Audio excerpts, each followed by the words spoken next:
to take a look at Starlink Battle for Atlas. And to show off this game, we've brought some people that know this game probably better than anyone, our friends from Ubisoft. We have Matt, the producer for Starlink Battle for Atlas, and Laurent, the creative director. So really excited to have you guys and to sort of show us what you've been working on. I'm really excited to see what you guys have to show us. So yeah, please thank you so much for having us here. Yeah.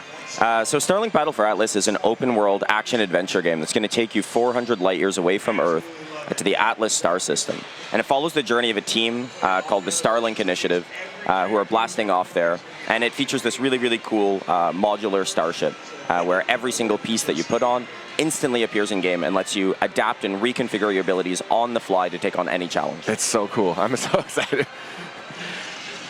So basically, the game is based around this idea of a modular starship. So you can see here, I got my Joy-Con on my Starlink mount. And the first thing you're going to want to do is plug in a character. So all of them have different abilities. So right here, I'm going to take Mason Rana, who is in our story is the inventor of the Starlink technology. And you can slide him in. And as soon as you link it there, you can see it getting ready into action on the screen. And so the next thing that you want to do is equip yourself with a starship. So they all belong to like different classes. This one belongs to like a high performance class, so it allows you to be extremely agile. So I'm going to connect it right now. And you can see it appears instantly in the game. I'm going to plug in some wings. Yeah, probably need some wings. Look, I love that. Yeah, it's an absolutely instantaneous connection. This is a technology we've built from the ground up with our team at Ubisoft Toronto. And there's actually a ton of flexibility with how you build. You can see, Laurent, you can take parts off, you can stack parts, you can reverse parts. Anything you build will be instantly recreated in-game. And not only does that change the appearance of your ship, that's also going to change your abilities and your stats and how your ship works in the game. So the next thing to do after you build your starship is to link some weapons. So we're going to start with this Gatling here. It's a great medium range, high rate of fire weapon, and we're going to continue with the Frost Barrage here. Frost Barrage is great. You can deliver a series of homing missiles to our target, so that's pretty cool. So you're in the Atlas star system now, and you can go pretty much anywhere, but right now we are on a mission to track down a big unit from the Forgotten Legion, the enemy of the game, that we call the Legion Prime. So we don't know the location of the Prime, but we know that it just planted a big extractor on this planet, and it's destroying this planet. So we gotta destroy that extractor tower to be able to locate the Prime. And I see you flying into the planet. I really like that you have that sort of that. You can obviously fly once you get to the planet, but flying into planets, I feel like, is a cool part of making that world feel big. And yeah, absolutely. So this features completely seamless travel from space down to the surface of planets, from planets back up to space. And there's tons of things to discover in space as well. You know, different points of interest and derelict spaceships and outlaw hideouts, all sorts of cool, fun things to discover. I don't know if it'll work, but the extractor it planted, you need to go there. And these planets are actually real, spherical, circumnavigable planets. So Laurent's currently landed on the night side of Sonatas, but he could fly completely around this sphere, go to the day side, discover different secrets and history and puzzles. These are absolutely massive open worlds. Yeah, they look like vibrant ecosystems. I'm seeing foliage. I'm seeing some creatures running around. Oh yeah, absolutely. Each has its own unique flora and fauna. There's different factions that you can ally with, and you can actually collect. So, for instance, the animals that you're seeing, you could go scan them, take DNA samples, and take that to the local scientist faction called the Expedition, who will help use that to craft mods to upgrade all of your gear. That's really cool. So right now I'm entering the electrical storm that is caused by this extractor tower. So we're going to land on the ground at any time. So you can fly in the game, of course, but at any time you can land and transition to skimming mode like this. This tower is protected by those Cyclopes from the Legion, so let's try to take them down.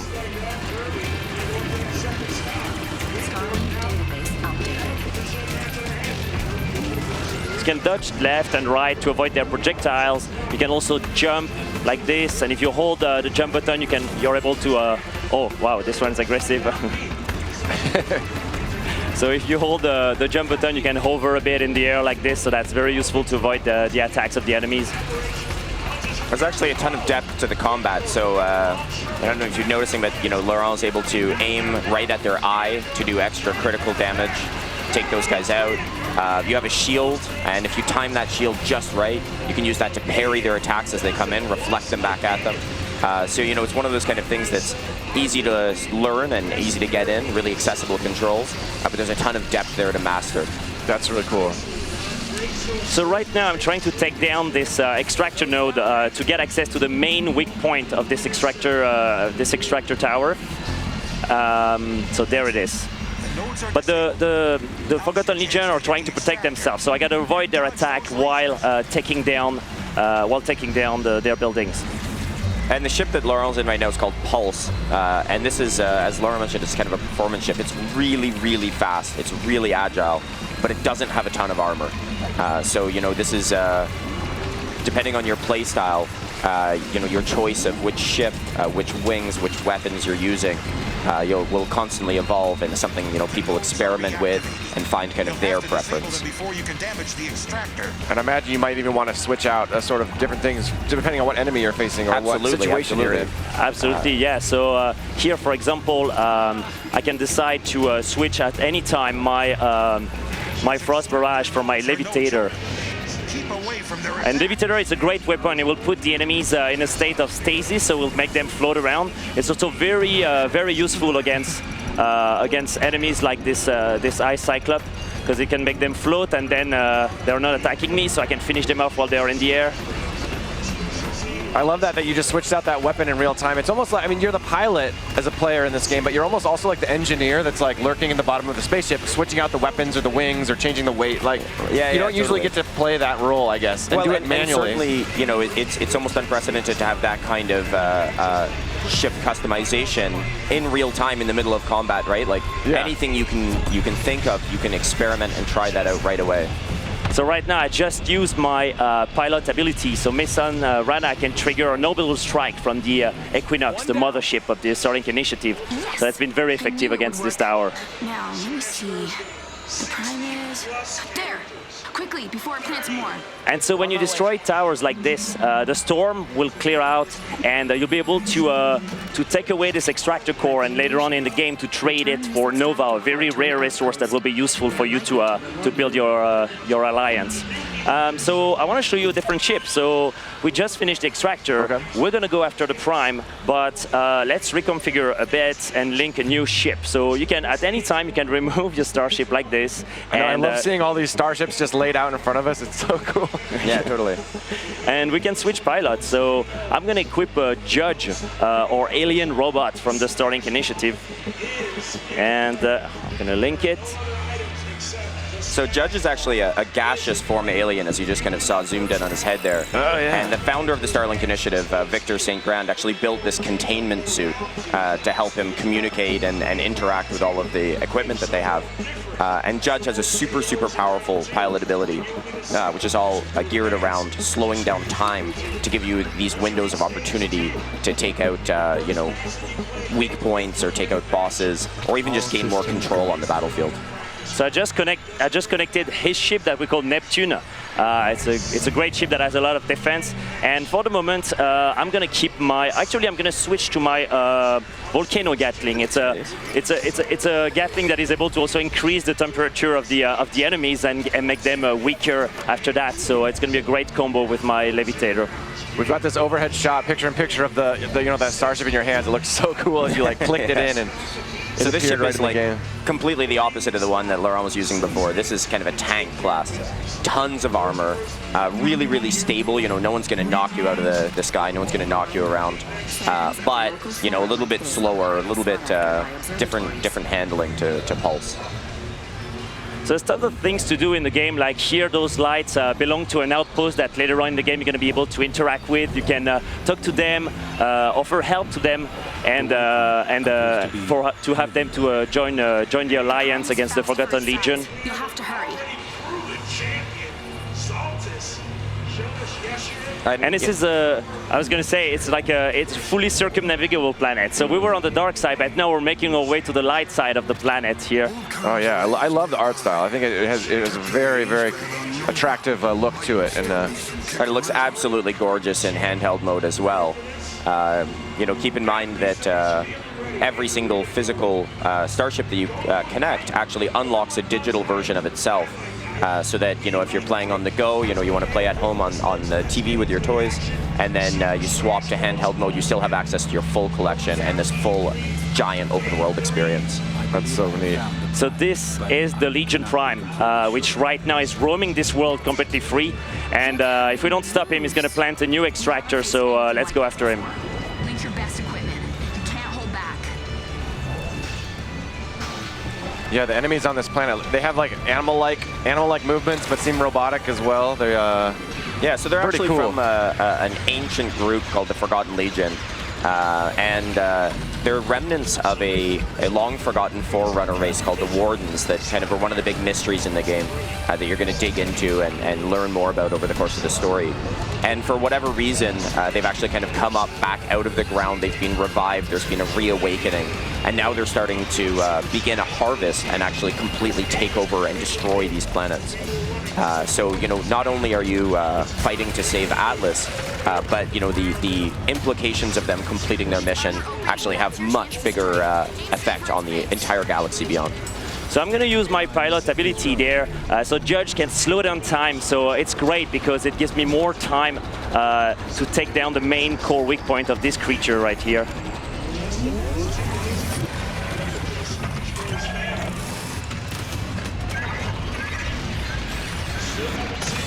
So now he's not happy about us.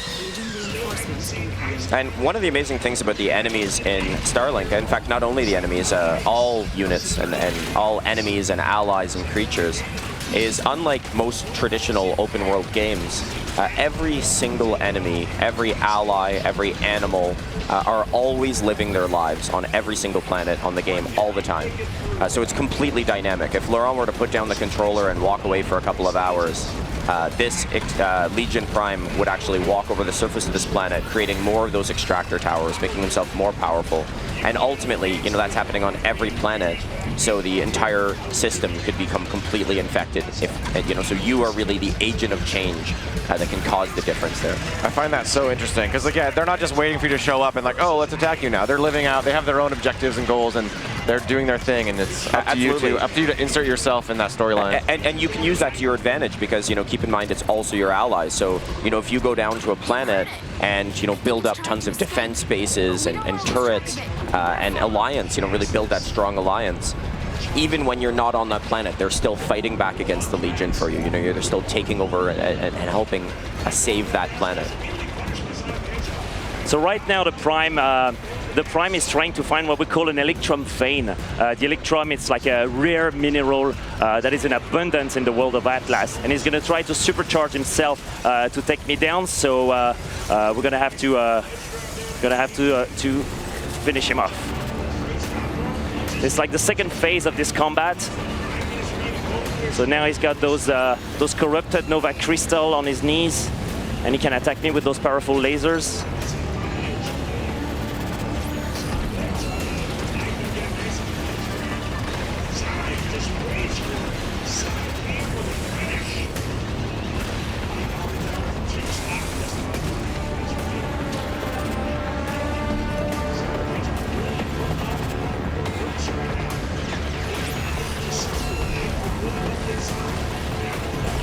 I'm just like lost looking at the sky. I'm like, wow, that's so pretty. Yeah, sometimes you can look up and see like a distant outlaw stronghold or something in space that you could fly to. You know, you're actually fully seeing out into this star system here. And you know, Atlas is 7 giant open worlds that you can visit. Each one is so unique and handcrafted. You can actually see one in the sky just above Laurent there. But each one of these, you know, has layers of history that we've developed and secrets that you can discover. So you can also, so like I was saying, you can also change all your equipment at any time, or your starship. And we actually got something special for you that we brought that we're super excited to show you. I'm excited. So you already know that there's the R-Wing, the legendary R-Wing, Yes.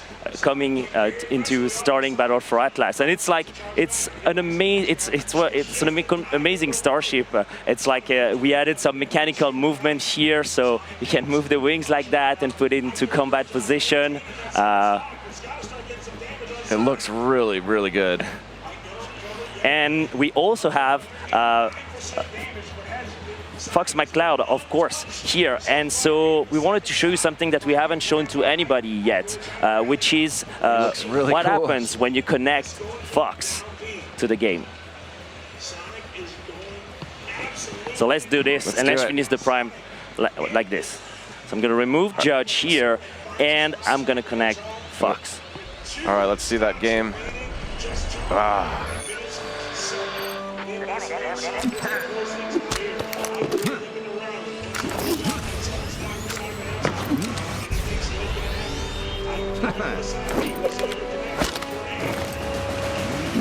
You can actually play as Fox throughout the entire game, the entire campaign. And not only that, exclusively on Nintendo Switch, of course, we also have a whole set of Star Fox missions. And it follows the story of how Fox came to Atlas and how he's teamed up with the Starlink initiative. And there may be some other familiar, friendly faces along the way. It's so exciting, yeah. It's so cool to think of Fox and his crew out, you know, in space, and then connecting with the star system, and then inserting into the storyline. Absolutely. And for us, you know, Star Fox was just such a wonderful, natural fit. It's been, you know, a dream of ours to be able to invite, you know, Fox and his crew into Atlas, and so it's, you know, it's just amazing how closely and how naturally the two properties fit together. Yeah, it seems like a perfect pairing, and the R-Wing does not look out of place here. It looks awesome. Yeah, totally. And I noticed, Laurent, that you didn't actually attach any weapons to it. Yeah, but absolutely. you still have lasers, though. Absolutely, because when you don't attach weapon, and this is the only ship who does that, when you don't attach weapon to the R-Wing, you can actually use the laser cannon from the R-Wing. I can charge my shot like I'm doing here to do devastating damage on the Prime. And this is awesome because you can use the wings as weapons exclusively with those particular wings. But of course, you could also attach any of the other weapons to the R-Wing, which is like something we've never seen, is the R-Wing with like a, I don't know, a Gatling gun or a flamethrower or something. Absolutely. You can see there I just connected my levitator on my left wing, so I can still use my laser, the laser of my right wing, but I can use my levitator from my left side. And of course, keep in mind, you know, you can go up, you know, fly at any time. You could exit the atmosphere at any time. It looks like Laurent's going to finish off this Prime. We got it. Nice. I like how Fox swooped in. Yeah, totally. Exactly. Today.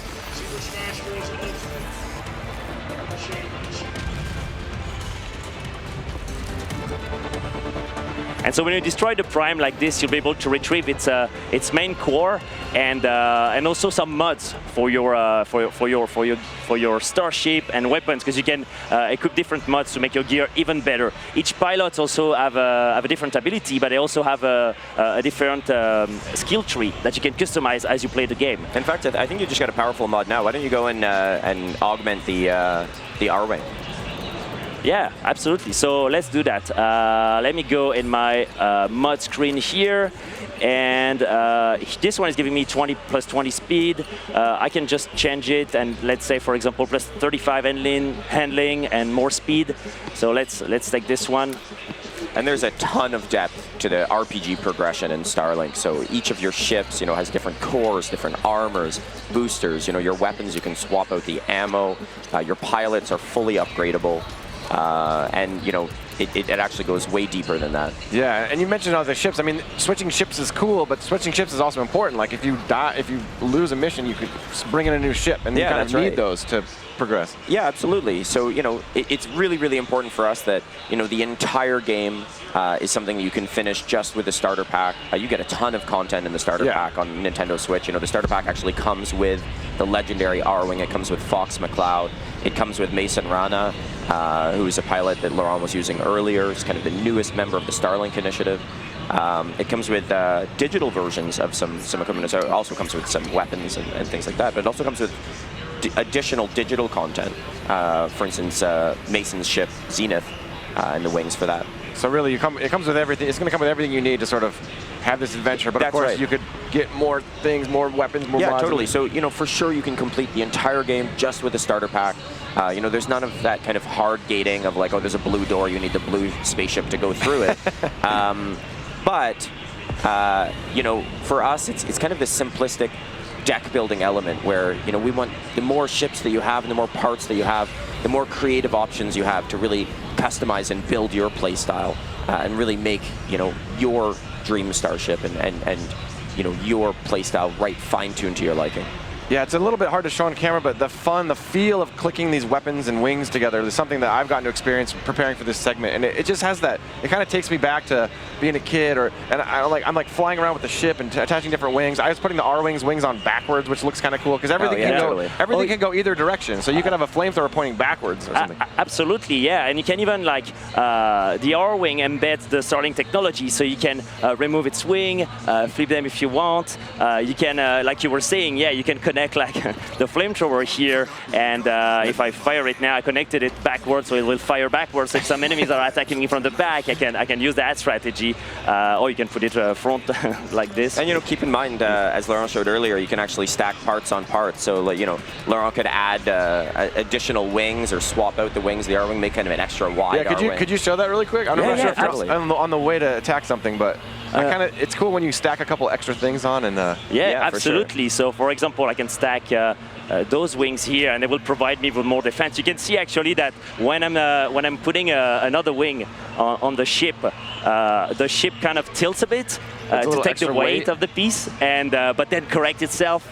And this is a pretty wicked looking R-wing, actually. Yeah, I like that. So those wings that Laurent just added are armor wings, so those are going to add more defense. Look at that, now it's like a tank. That's awesome. The trade-off is that... do barrel! Absolutely, you can do barrel with the R-wing, yeah. So the trade-off of adding more parts is that's increasing the weight of your ship in the world, and you know that's going to change a little bit the way that it handles in the game. Oh yeah, and we've paid extra close attention to the details. So the barrel roll works just like it does in Star Fox. That'll deflect projectiles as they're coming in. You know, we're staying really, really true to the look and feel and effect. Yeah, I think the Star Fox integration is something, you know, the voices, if the Star Fox voices sound familiar, it's because it is the same cast as the Star Fox Zero. So you guys really went the extra mile to work with us and to get those characters sounding as authentic as possible. Absolutely. And even your own characters. It seems like you guys put a lot of work into building out a cast of characters. They're all the fully voiced game. Oh yeah. And it feels like a world that's been. This feels like a fully realized world to me. That's just kind of waiting for you to join the game. Yeah, you know, this is really a huge open world experience. We're so happy to bring it to the Nintendo Switch. In this way, and you know, I can't wait. We're only just scratching the surface here of an enormous game. So you know, with full cinematics, a full campaign, you know, all sorts of content, and this incredible dynamic living world. I can't wait for people to get their hands on. You can always, each planet also that we've created or have their own history. We build their history and the mythology, like about what happened on those worlds and the previous civilizations who tried to establish themselves on those worlds. They have their own flora and fauna. So here we can see, we scan these creatures. You can scan any of the creatures and retrieve flora samples out as well. And the characters will tell you more about those creatures. I love just this visual of Fox, you know, in this foreign star system, like investigating this crazy creature. You know, up close. Yeah, totally. Yeah, we've got a lot of fun dialogue about that. So we love it too. It's just the first time Fox appeared in the game, we were like kids. Like, I mean, generally we are a bit like kids in the project. We're so excited about like those starships and combining everything. We often play with those in the office. But when Fox arrived, it was like this magical moment. Yeah, it was cool. I was watching your press conference when you guys announced that Fox was in the game, and it got a really cool reaction. It's really exciting for all of us. You know, we're getting about out of time on this segment, but do you guys have any kind of closing thoughts you'd like to share with the Treehouse Live audience about your game? Well, first of all, thank you so much for having us. It's an amazing moment to be there with you and be able to show this. The game will release on October 16th. You will have, of course, you will be able to. I can't wait for people to put their hands on the R-Wing and play with it and with Fox. But the game also comes with exclusive Star Fox missions, and I can't wait to. We got lots of surprises in store to come. Yes, exactly. Well, thank you guys so much. Laurent, creative director for Starlink Battle for Atlas. Matt, producer. I hope you guys had a good time looking at that game. I'm super excited to get my hands on it. You say get your hands on it about a lot of products, but like this one, literally, you get your hands on it. I mean, it is so cool. Yeah. So thank you guys.